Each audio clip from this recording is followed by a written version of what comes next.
할렐루야. 10월 10일 토요일입니다. 오늘은 예레미야 45장입니다. 예레미야 말씀 중에서 45장이 가장 짧아요. 1절부터 5절까지 말씀을 먼저 제가 읽어 드리겠습니다. 유다의 요시야 왕의 아들 여호야김 넷째 해에 네리야의 아들 바룩이 예레미야가 불러주는 대로 이 모든 말을 책에 기록하니라. 그때에 선지자 예레미야가 그에게 말하여 이르되, 바룩아, 이스라엘의 하나님 여호와께서 네게 이같이 말씀하셨느니라. 네가 일찍이 말하기를, 화로다, 여호와께서 나의 고통에 슬픔을 더하셨으니 나는 나의 탄식으로 피곤하여 평안을 찾지 못하도다.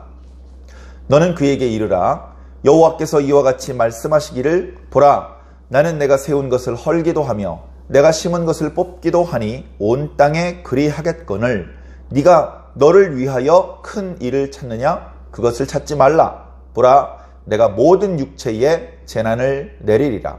그러나 네가 가는 모든 곳에서는 내가 너에게 네 생명을 노량물 주듯 하리라. 여호와의 말씀이니라. 아멘. 감사합니다.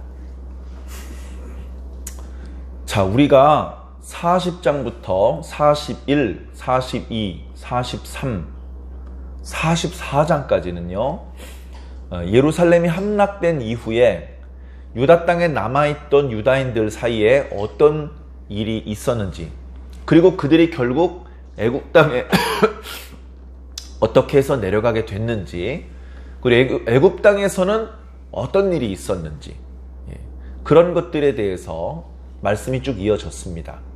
그러다가 44장에서 45장으로 넘어오면서 시간 순서대로 흘러가는 것이 아니고 다시 과거로 쭉 올라갑니다.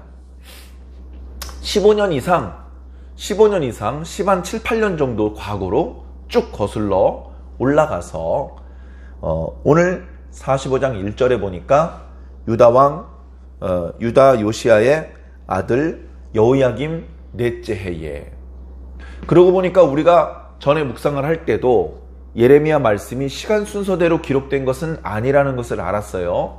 그리고 36장쯤이었나요? 그때도 여호야김 4년이었는데 그때 하나님께서 예레미야에게 그동안 내가 너에게 주었던 말씀을 두루마리 책에 기록하라, 그렇게 말씀하셨던 기록을 묵상했던 기억이 납니다. 그때도 바룩이라고 하는 서기관을 불러서 예레미야가 말씀을 불러주면 바룩이 옆에서 기록을 했습니다. 그리고 이렇게 말씀을 책에 기록한 것은 더 멀리 나가서 더 많은 사람들이 있는 곳에서 말씀을 낭독해서 이 말씀을 백성들 귀에 들리게 하는 것이고, 그렇게 해서 백성들이 하나님의 말씀을 듣고 회개하고 하나님께 돌이키기를 바라기 때문에 이제 그렇게 한 것이거든요. 그래서 예레미야의 말씀을 바룩이 다 기록을 했습니다. 예레미야를 하나님의 참 선지자로 신뢰했기 때문에 그렇게 했겠죠. 다 기록을 하고 예레미야 선지자가 명령한 대로 지금은 금식일이기 때문에 지금 성전에 가면 사람들이 많이 모여 있을 것이다. 나는 갇혀있기 때문에 성전에 갈 수 없으니 네가 이 두루마리 책을 가지고 성전에 올라가라. 그리고 많은 사람들의 귀에 이 말씀을 낭독하여 들려주어라. 이렇게 이야기했던 그런 말씀을 우리가 묵상했던 기억이 나죠. 자, 그래서 성전에서 이제 묵상을 했어요. 그 낭독을 했어요. 그랬는데 그 말씀을 들은 사람 중에 한 사람이 말씀을 듣고 큰 충격을 받았습니다. 야, 우리가 이렇게 심각한 범죄를 저질렀구나. 야, 하나님께서 이렇게 화가 많이 나셨구나. 야, 우리 예루살렘이 잘못하면 하나님의 재앙 가운데 멸망될 수도 있겠구나. 그래서 그 사실을 자기가 알고 있는 또 다른 서기관들과 유다의 고관들이 있는 방으로 가서 알려주었습니다. 그랬는데 그 방에 모여있는 사람은 그래도 여호야김처럼 하나님을 무시하는 사람들이 아니고 신실한 사람들이었었는지, 너 빨리 가서 그 서기관 바룩과 그가 가지고 있는 예레미야의 글을 이쪽으로 가지고 와라. 그래서 그 초대를 받고 바룩이 두루마리 책을 들고 그 방으로 왔습니다. 너는 네가 가지고 있는 두루마리 책의 말씀을 우리 귀에 들려주어라. 그게 읽어주었습니다. 그 말씀을 듣고 거기 모여있는 사람이 깜짝 놀랐습니다. 야, 이거 큰일 났구나. 야, 우리 가만히 있으면 안 되겠구나. 우리 빨리 뭔가 해야 돼. 빨리. 우리 몇 명 안 되는 사람끼리 회개해봤자 소용없고, 이 문제를 해결하려면 이 말씀의 내용을 왕의 귀에 들려줘야 돼. 그리고 왕이 회개하면 우리나라가 다시 하나님의 긍휼하심을 입을지 몰라. 그런데 왕이 지난번에 우리아라고 하는 선지자도 나라에 대하여서 불길한 예언을 했을 때 애국까지 사람을 쫓아보내서 결국은 죽였거든. 이번에도 그렇게 포악한 행동을 할지 모르니까 바룩과 예레미야에게는 숨어 있으라고 알려줍니다. 숨어 있으라고. 그렇게 숨겨놓고 두루마리 책은 그냥 방에다 놓고 그리고 왕한테 갑니다. 선지자 예레미야의 글이 지금 두루마리 책에 적혀서 그것이 성전에 모여있는 사람들에게 낭독되었는데 왕께서도 이 말씀을 좀 들으시는 게 좋을 것 같습니다. 그랬더니 그 두루마리 책을 가져오라 그럽니다. 가져왔어요. 읽어봐라. 그래서 왕 앞에서 두루마리 책을 낭독을 해줍니다.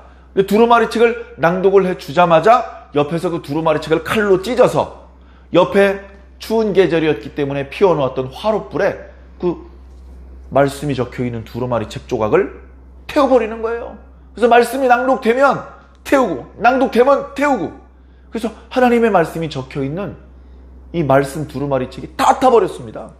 옆에서 정신이 온전한 신하들은 왕이시여 그걸 태우시면 안 됩니다 하면서 말리고, 그런가 하면 왕과 똑같이 마음이 강팍한 사람은 말씀을 들으면서도 놀라지도 않고 두려워하지도 않고 자기 옷을 찢지도 않고, 지금 나라가 어려운 시국인데 자꾸 그렇게 불길한 예언을 해서 백성들의 마음을 흔들게 만들다니 그런 자는 잡아 죽여야 됩니다. 이런 얘기를 하고 있는 그런 반응이었습니다. 그래, 여호야김이 안 되겠다. 이놈이 또 비슷한 글을 써서 다른 곳에서 낭독하면 민심이 흉흉해지니 예레미야를 잡아봐라. 잡혀오면 죽는 겁니다.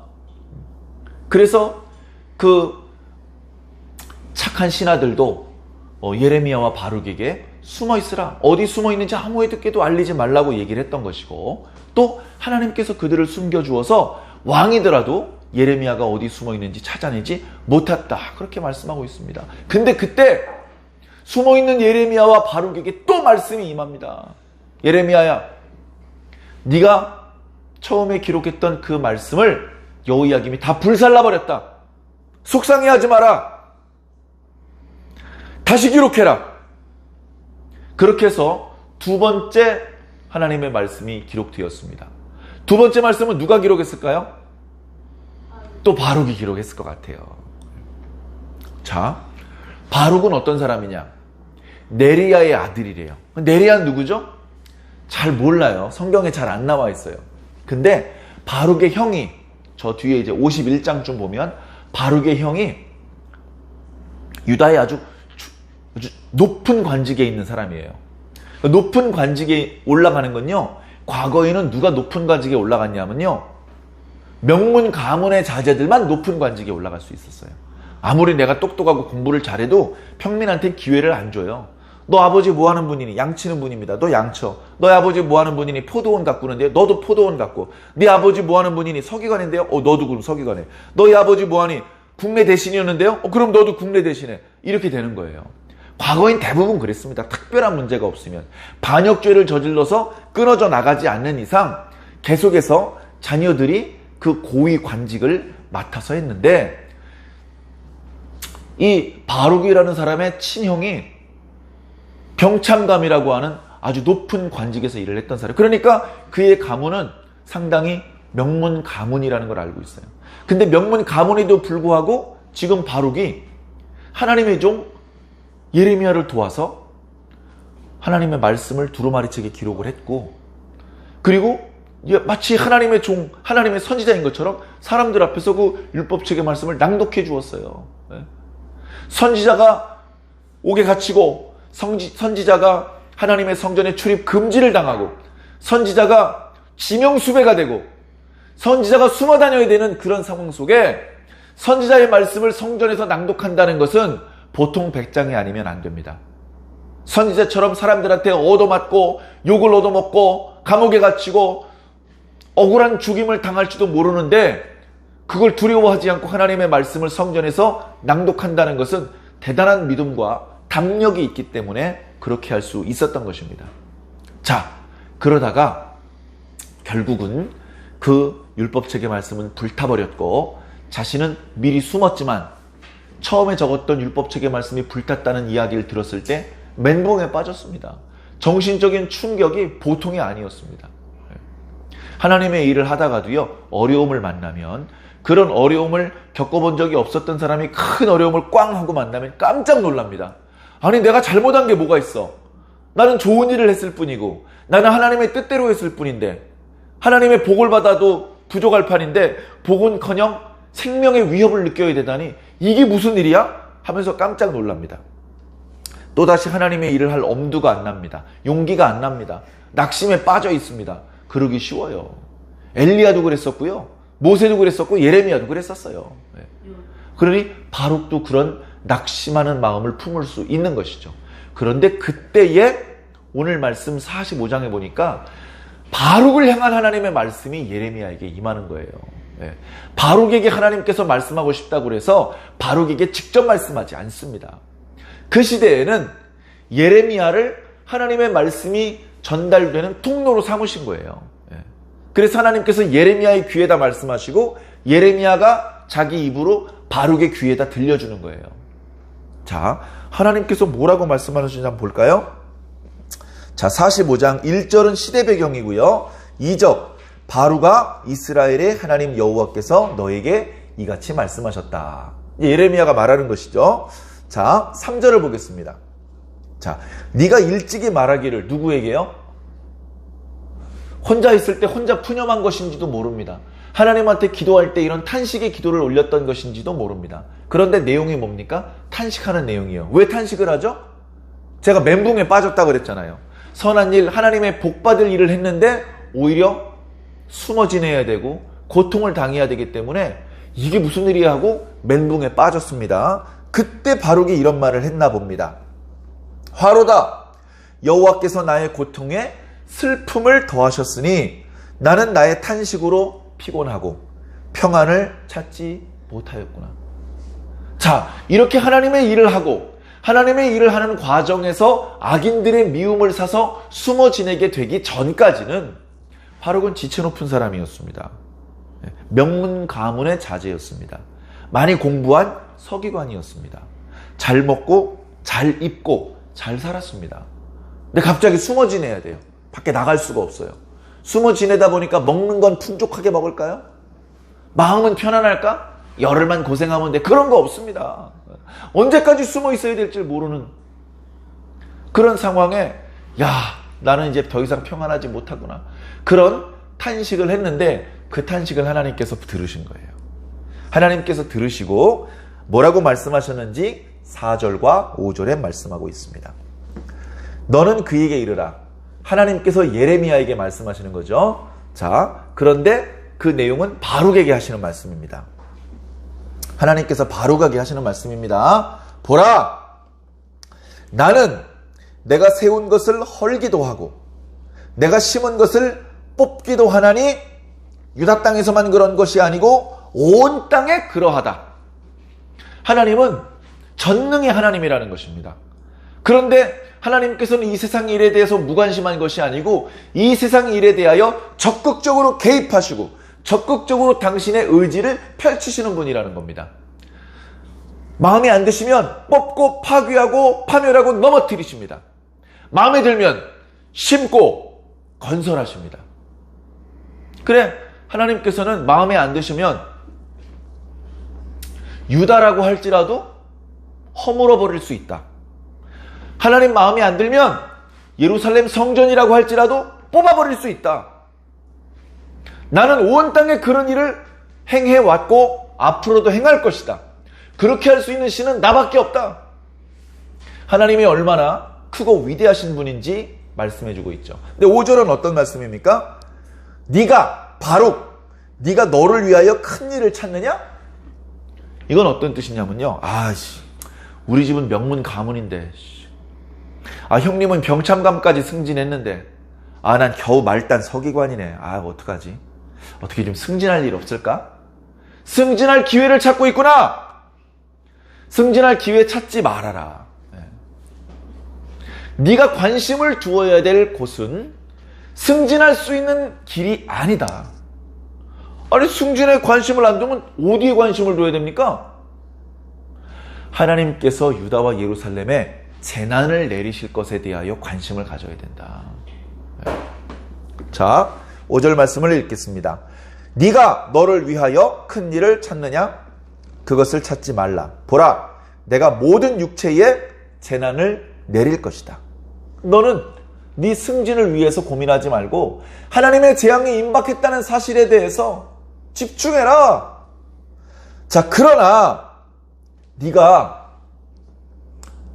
나의 말을 귀 기울여 듣고 나의 종 예레미야를 참 선지자로 대우했으니 내가 너의 선행에 대하여 책임지고 보상하겠다. 어떻게? 예루살렘에 임할 재난은 취소되지 않는다. 예루살렘에 엄청난 재난이 임한다. 모든 육체가 그 재난을 경험하게 될 것이다. 그러면 죽거나 크게 다치거나 엄청난 고통이 전가되겠죠. 그러나 바룩 너는 예레미야 편에 서서 이랬으니까 내가 너에게 보상을 해줄 것이다. 어떻게? 내가 너에게 네 생명을 노량물 주듯 하리라. 내가 네 생명을 반드시 지켜줄 거야. 아무도 너의 생명을 해칠 수 없어. 팔 잘리고 손가락 다 부러지고 코에 호흡만 살아있긴 해. 두 다리 잘리고 팔 한쪽 떨어지고 그건 사한 게 아니죠. 그런 정도로 겨우 목숨만 붙어있게 해준다는 뜻이 아닙니다. 네가 내 종 예레미야를 도와준 사람인데 너 내 종 예레미야를 도와주다가 지금 숨어 지내고 고통을 함께 겪고 있는데 내가 반드시 보상해 줄게. 내가 네 생명은 지켜줄 거야. 아무도 네 생명은 해칠 수 없게 내가 너를 구원해 줄 거야.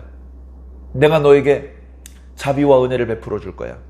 이게 예레미야와 함께 지금 숨어 있고 예레미야와 함께 고난을 당하고 있는 바룩을 향한 하나님의 말씀이라는 것입니다. 자, 우리는요, 좋은 일을 해야 돼요.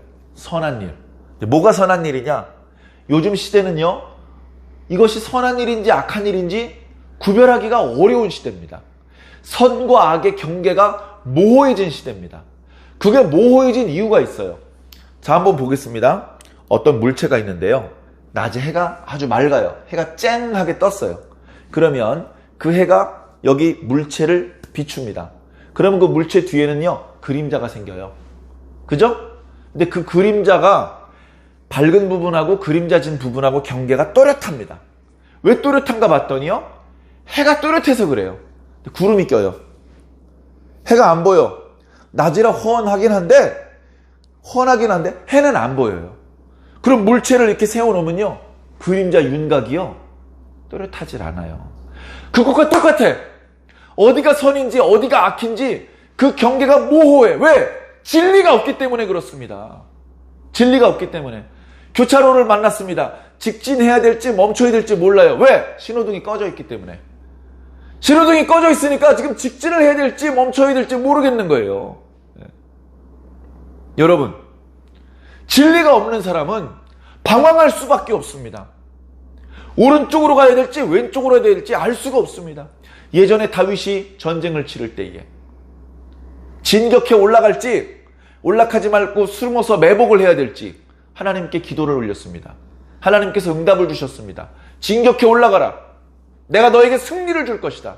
진격해 올라가면 반드시 승리를 했습니다. 그런데 어떤 날은 진격해 올라가지 말고 어느 길목에서 매복해라. 그쪽으로 적군이 지나갈 것이다. 거기 숨어 있었습니다. 정말로 적군이 그리로 지나갑니다. 아무 방비를 못하고 있던 적군을 기습해서 큰 승리를 얻었습니다. 근데 언제 힘듭니까? 진격하는 것도 쉽고 매복하는 것도 쉬운데 응답을 안 주시면 어떻게 해야 될지 몰라요. 응답을 안 주시면 뭘 어떻게 해야 될지 모릅니다. 오늘날 이 시대가 그런 시대입니다. 선한 일을 해야 좋은 결과를 얻을 수 있다는 것은 알지만 뭐가 선한지 알지 못해요. 여러분, 하나님 중심으로 살아야 됩니다. 말씀 중심, 교회 중심, 주의 종을 중심으로 살아야 됩니다. 예레미야는요, 바룩이 아무리 자기를 도와줘도요, 보상해 줄 수 있는 능력이 없습니다. 바룩 수고했어. 수고비 500만 원. 줄 수 없어요. 자기도 굶고 있는데? 야, 걱정하지 마. 네 목숨은 내가 건져줄게. 자기 목숨도 못 지키는데 누구 목숨을 지켜줘요? 자기 입을 옷도 없는데 누구 옷을 입을 챙겨줘요? 예레미야는요, 도움이 절실히 필요해요. 제사장의 도움도 받아야 되고, 서기관의 도움도 받아야 되고, 동네 아줌마의 도움도 받아야 됩니다. 그런 주변으로 도움을 받지 않으면 이 선지자로서의 사명을 계속해서 이어나갈 수가 없어요. 너무 힘들어요. 그런데 주변의 많은 사람들의 마음을 하나님께서 감동하셔서 그들이 선지자 예레미야를 도와주기는 하는데 선지자 예레미야는 보상해 줄 수가 없습니다. 스바냐 선지자 제사장이요, 나를 그동안 많이 도와줘서 고맙네. 자네에게 내가 복을 줄 것이고 자네 자녀들이 계속해서 유다의 제사장 노릇을 할 것일세. 뭐 이런 말을 해줄 수가 없습니다. 그러나 하나님은 보상해 주실 수 있어요. 하나님은. 예레미야는 내 종이야. 네가 내 종을 도와줬어. 내가 섭섭하지 않게 너에게 보상해 줄게. 금땡이도 중요하겠지만, 금땡이도 필요하겠지만 생명이 날아간 판에 금땡이가 무슨 소용입니까? 예? 옛날에 임금들 죽으면 무덤에다가 금덩이 장신구 많이 묻어줬죠? 무슨 소용입니까? 다 썩은 유골이 금으로 된 모자 쓰고 있으면 무슨 소용입니까? 예. 그래서 하나님께서는 네리야의 아들 바룩에게 가장 좋은 것, 생명을 주신 겁니다. 그리고 그는 그의 생명을 하나님을 위해서 요긴하게 사용했을 것 같습니다. 자, 여러분들은 어떻게 하실 겁니까? 예. 여러분들 지금 교회 다니시고 또 바쁜 시간 쪼개서 방송으로 말씀을 듣고 있는데 이것에 대해서 누가 보상해 줍니까? 목사님이 맨날 영상 보세요, 몽상 보세요. 할 수 없이 보기 싫은데 봤는데 내 아까운 시간, 전기세, 이거 누가 보상해 줍니까? 하나님께서 보상해 주실 줄로 믿으시기 바랍니다. 하나님께서 보상해 주십니다. 저도 그런 얘기합니다. 제가 예전에 전도사 때는 그런 생각을 많이 했습니다. 성도들이, 어려운 성도들이 많은데 성도들한테 개인적으로 감사금을 받지 말자. 성도들에게 개인적으로 감사금을 요구하는 일은 당연히 안 되고 그들이 자발적으로 주는 것도 사양하자. 그들이 감사를 하고 싶으면 하나님께 하면 되니까 교회 강단에다가 헌금함에다가 넣게 하자. 그런 생각을 품은 적이 있었습니다. 그런데 막상 목회 생활을 하다 보니까 그렇게 개별적으로 목회자에게 개인적으로 주는 감사금을 거절하기 어려웠습니다. 네. 거절하기 어려웠습니다. 네. 이 사람 저 사람에게 이야기는 하지 않았지만 정말 어려울 때는요, 교회 냉장고를 열고 고추장도 퍼갔고요, 김치도 갖다 먹었고요, 쌀도 퍼다 먹었습니다. 그런 적도 있었습니다. 그런 상황에 하나님께서 어떤 성도를 감동하셔서 저에게 개별적으로 감사금을 주실 때에 그걸 거절할 수가 없었고 그걸 도로 헌금함에 넣을 수가 없었습니다. 그때 전 기도했습니다. 하나님, 저에게 이 감사금을 주는 성도에게 하나님께서 복을 주시옵소서. 지금 이거를 저 사람이 나한테 돈을 주는 게 아니고 저 사람이 하나님 앞에 감사 헌금을 하고 있는 겁니다. 저는 저 사람한테 보상을 해줄 수가 없습니다. 저는 저 사람에게 복을 줄 수가 없습니다. 하나님은 주실 수 있습니다. 하나님께서 저 사람에게 복을 주시옵소서. 하나님께서 복 안 주시면요, 주의 종들한테 누가 감사금을 주겠습니까?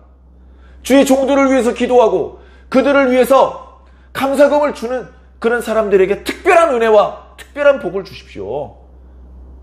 그래야 주의 종들이 어려울 때에 주저앉지 않고 콱 쓰러져 버리지 않고 용기를 내서 계속 주의 일을 할 것 아닙니까? 그렇게 기도했었습니다. 지금 바룩에게 하나님께서 그렇게 보상하셨듯이 주의 종에게 또 교회를 중심으로 헌신하는 모든 크고 작은 수고에 하나님께서 절대로 잊지 않고 보상해 주실 것입니다. 예수 그리스도께서 뭐라고 말씀하셨습니까? 가장 작은 소자에게 냉수 한 그릇 대접하는 그 수고도 절대 상을 잃어버리지 않을 것이다. 하나님께서 반드시 복 줄 것을 믿으시고 믿음으로 기쁨으로 자원함으로 헌신하는 생활을 이어나가시기를 주님 이름으로 간절히 부탁을 드립니다. 기도하겠습니다. 사랑의 하나님 감사합니다. 오늘 말씀에 바룩이라는 사람이 나오는데 우리는 그 사람이 누군지 많은 기록이 없기 때문에 잘은 모릅니다. 그러나 젊고 유능한 사람이며 그가 한때 하나님의 선지자 예레미야를 도와 그의 말씀을 받아 두루마리 책에 적었으며 많은 사람들 앞에서 그 말씀을 낭독했고 잠깐이지만 선지자와 함께 숨는 고난을 겪기도 했던 사람이라는 것을 압니다. 그가 그렇게 잠시 동안 하나님의 선지자를 도왔고 또 하나님의 선지자를 도와 그 말씀을 낭독했으며 또 함께 고난을 받는 그런 상황 속에 던져졌던 것을 하나님께서 아시고 그의 탄식을 들으시고 하나님께서 그에게 더 좋은 길을 보여주시며 또한 이 말 재난 중에서도 반드시 그의 생명을 지켜주실 것을 약속해 주셨습니다. 하나님께서는 어린 소자에게 냉수 한 그릇 대접한 그 수고에 대해서도 결단코 상을 잃지 않을 것이라고 말씀해 주셨는데 하나님 바룩을 그 수고를 그 헌신을 잊지 않으시고 생명을 지켜주시는 은혜로 갚아주셨으며 계속해서 주의 종들을 섬기는 모든 성도와 하나님을 위하여 하는 모든 선행에 대하여 아까워하지 않는 당신의 일꾼들의 모든 그 선행들에 대하여 반드시 보상해 주시는 분인 줄로 믿습니다. 믿음이 없이는 기쁘시게 못하나니 하나님을 찾는 자들은 하나님께서 살아계신 것과 하나님을 찾는 자들에게 상 주시는 분이라는 것을 믿어야 할지니라 라고 히브리서 기자를 통해서 또한 말씀해 주셨던 것처럼 우리는 우리가 하고 있는 모든 선행에 대하여 하나님의 보상과 축복이 있을 것을 믿습니다. 그것을 구하고 그것을 소망하는 것을 하나님께서 탓하지 않으시고 육체를 입는 동안에 이 땅에 너무나도 아쉬운 것이 많다는 것을 주님께서 직접 체휼하셔서 아시기 때문에 하나님께서 우리의 간구를 들으시며 그 필요를 채워주시는 것인 줄로 믿습니다. 주여 오늘 저희들의 필요를 채워주심을 감사합니다. 오늘 우리 교회의 필요를 채워주심을 감사합니다. 그리고 우리 교회 성도들의 필요를 채워주심을 감사합니다. 우리가 계속 하나님의 품 안에 있고 주님의 옷자락 안에 거하면서 선한 일에 열심내게 하여 주시고 하나님께서 부어주시는 은혜와 축복을 날마다 체험할 수 있도록 주여 인도하여 주시옵소서. 감사하며 예수 그리스도 이름으로 믿고 기도하옵나이다.